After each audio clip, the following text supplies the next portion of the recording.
Welcome back. Right, today I am in the Shropshire town of Market Drayton.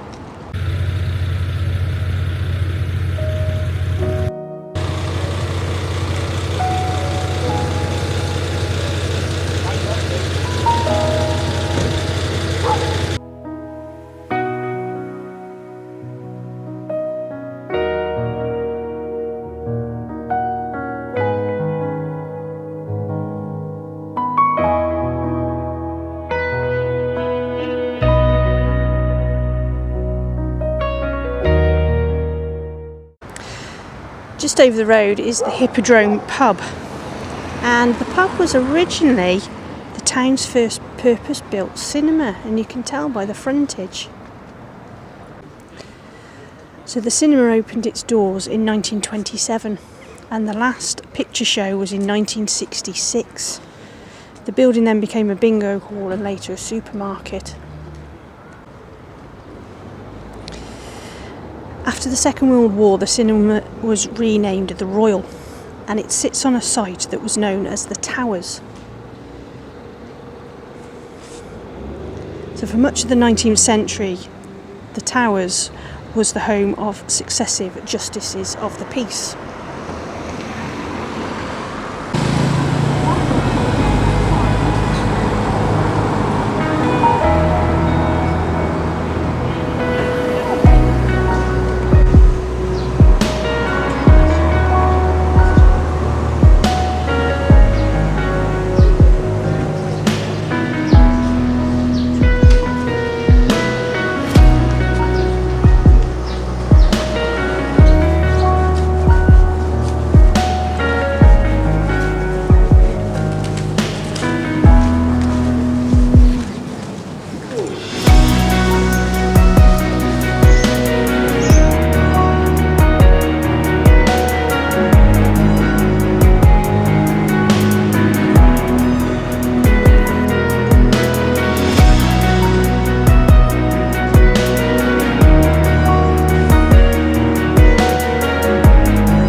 So this black and white building opposite is the Abbot House, which was built in the 17th century and is one of the oldest surviving buildings in Market Drayton. Despite its name, it was nothing to do with the monastic orders or a monastic house, and it survived the Great Fire of Market Drayton and two later fires, and it's now been lovingly restored.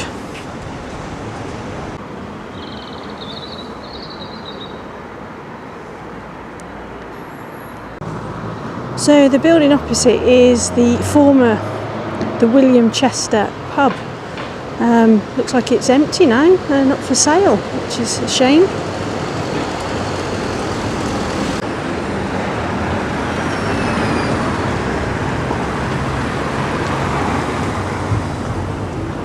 So as we know, Market Drayton is considered to be the home of gingerbread, and a long time ago ginger was a very expensive spice.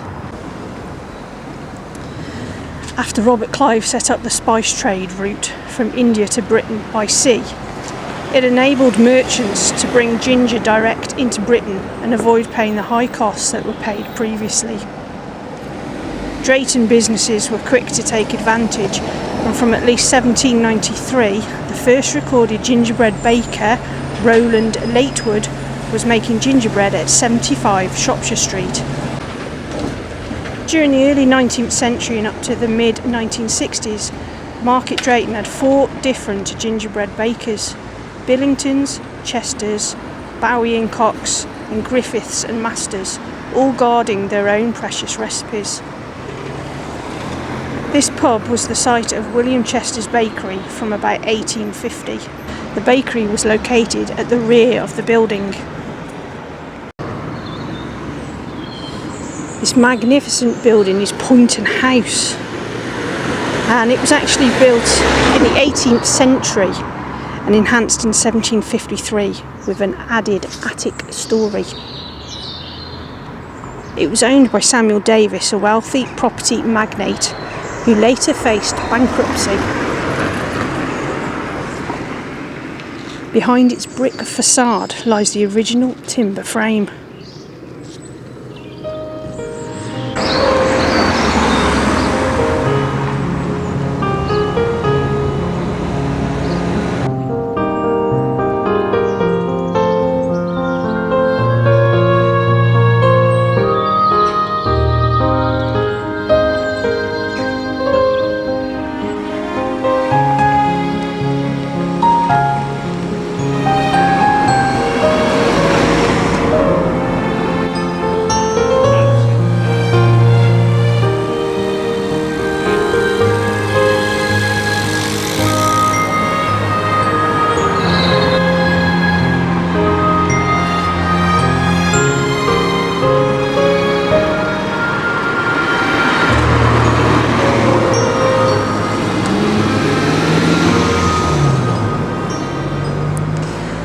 So we're just looking across the road at Festival Drayton Centre.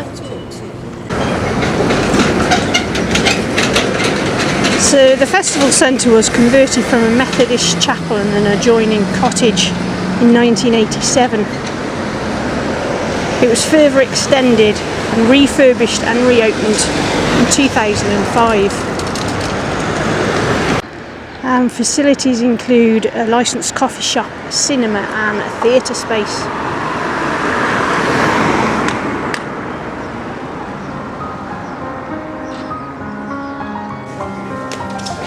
Anyway, there we go.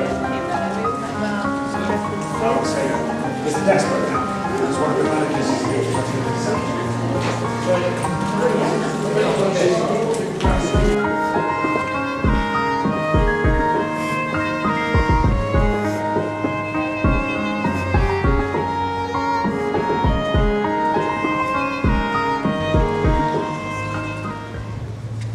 This structure is the Buttercross, and the Buttercross has held markets here since the medieval times. This structure was built in 1824 to enable farmers' wives to display and sell their wares under cover. On the top of the building is the old fire bell used to summon the fire engine in case there was another great fire.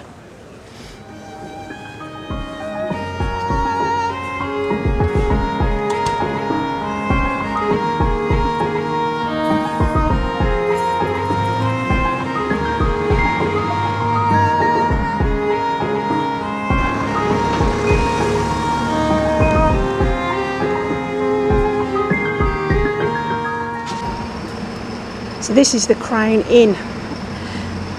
The Crown Inn survived the Great Fire of 1651, and Charles I is reputed to have stayed here in 1645 during the English Civil War. The building was formerly a meeting place for a society for the prosecution of felons.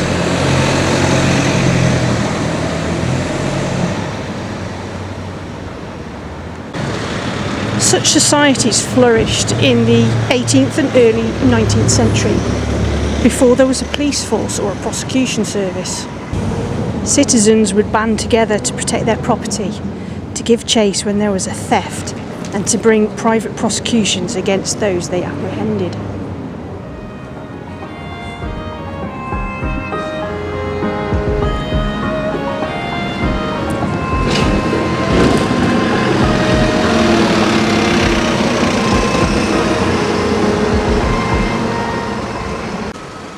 So opposite is the former Corbett Arms Inn. It was an important coaching inn for over 200 years and was one of the major meeting places in town, including being the equivalent of the county court right up to Victorian times. Thomas Telford stayed here when he came to inspect the Shropshire Union Canal.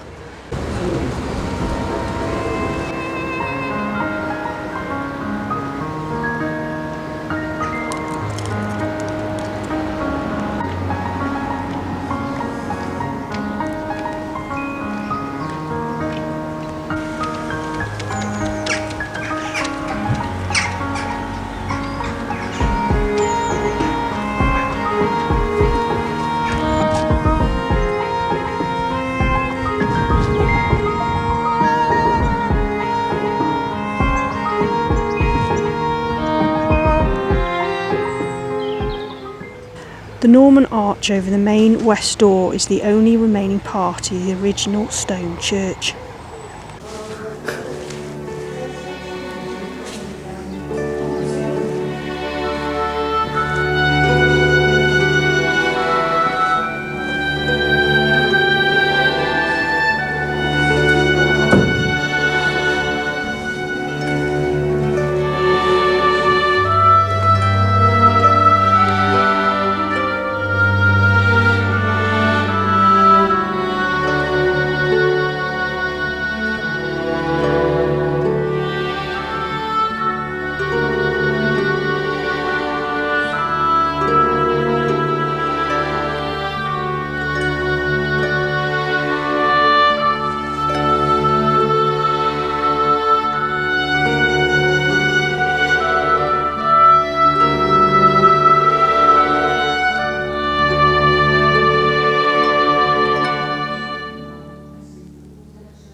Inside the church is a monument to Dame Alice Corbett, who bore 20 children, 10 boys and 10 girls.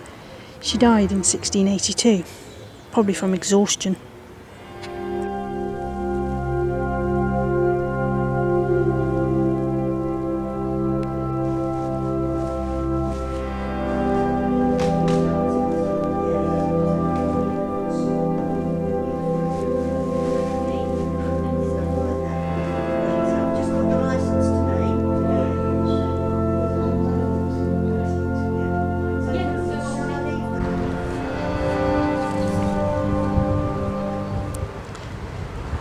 This is the old grammar school. It's located in the grounds of St Mary's Church, and the school was founded in 1555 by Sir Rowland Hill. The most famous pupil was the young Clive of India. He was born in 1725 on his family's estates nearby in rural Shropshire.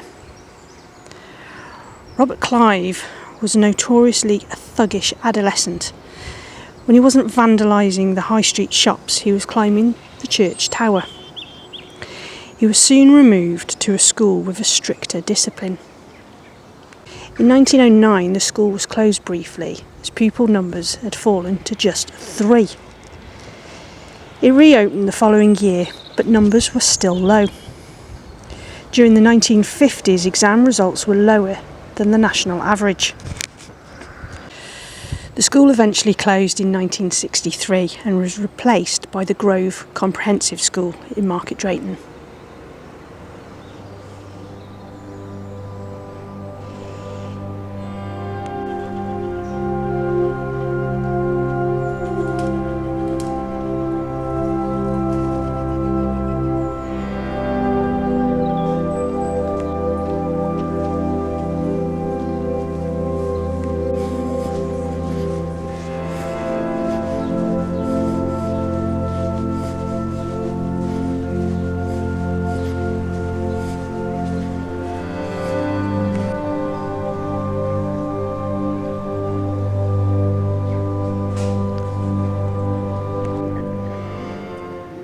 The building on the corner is the Fields Kitchen, originally the home of the bakery of Billington's Gingerbread. In 1817, a Mr. Thomas started baking gingerbread in the basement of his bakery and confectionery shop. The recipe was passed down the family, and in 1864 it was passed to Richard Billington, who was a distant relation to Mr. Thomas. The famous Billington's Gingerbread was born. The Billingtons enjoyed success both locally and globally, and even claimed to sell to 15 countries, including Russia and Japan.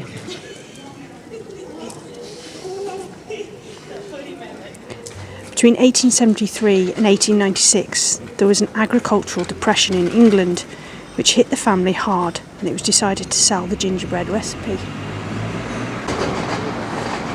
The other local bakers tried to replicate the success of the Billington family, but both struggled.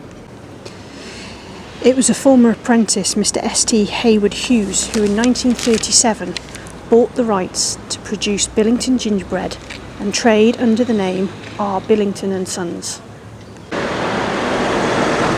Mr. Hayward Hughes retired in 1964 and the business was passed to his son John, who sold the rights to the product to the McCarthy family, who still own the rights today.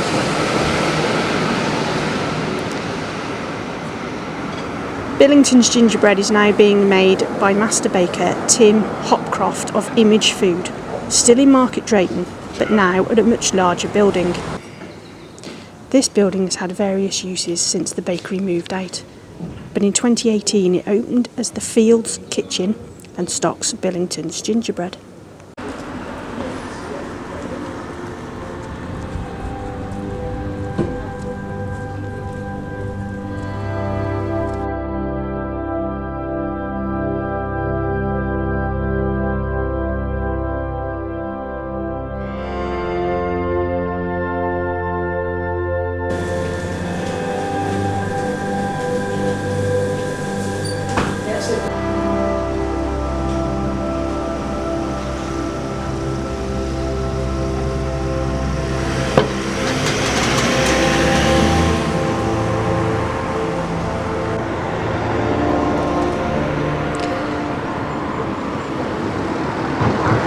So the pub opposite is the Red Lion, and like most of the town centre, this building sits over the aquifer, the town's water source. So the pub dates back to 1623, but the Jules story started with their pale ale, which originated in Stone in Staffordshire.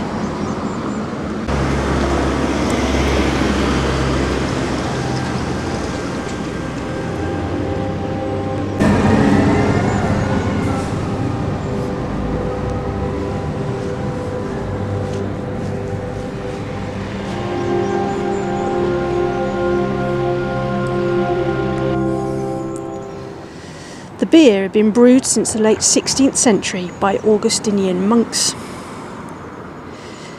They brewed at the priory in Stone, which stood until 1749, and they were known to bless each barrel, marking it with a red cross. John Jewell took this cross as his trademark in 1867. Jewell's was the first English beer to be exported to the United States, and was even recorded as stock on the Titanic.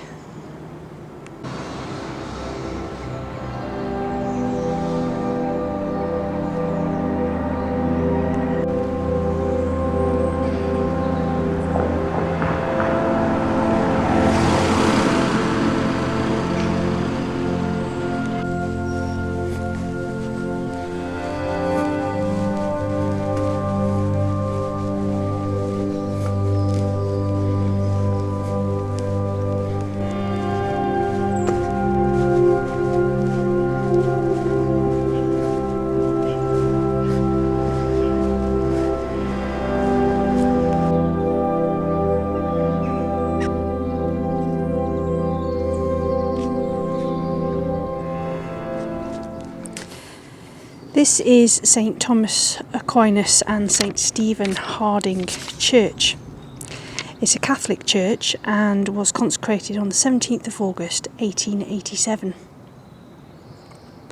Until the church was built, Mass was held in a private house and even in a back room of a shop. A Mr Egerton Harding donated the land, and his son had the church and presbytery built. His son had it built entirely at his own expense in thanksgiving for his conversion.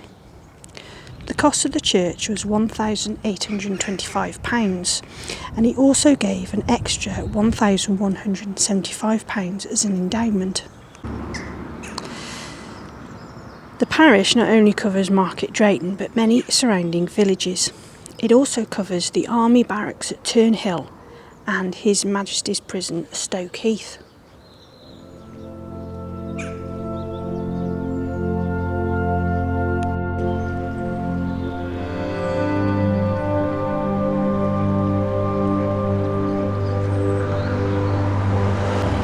Right, so I am almost back at my car, at the car park. Hope you enjoyed that little walk around Market Drayton. Interesting town. Some lovely buildings, and I must admit I've never really walked around Market Drayton before. So let me know what you think, and I'll see you on the next one.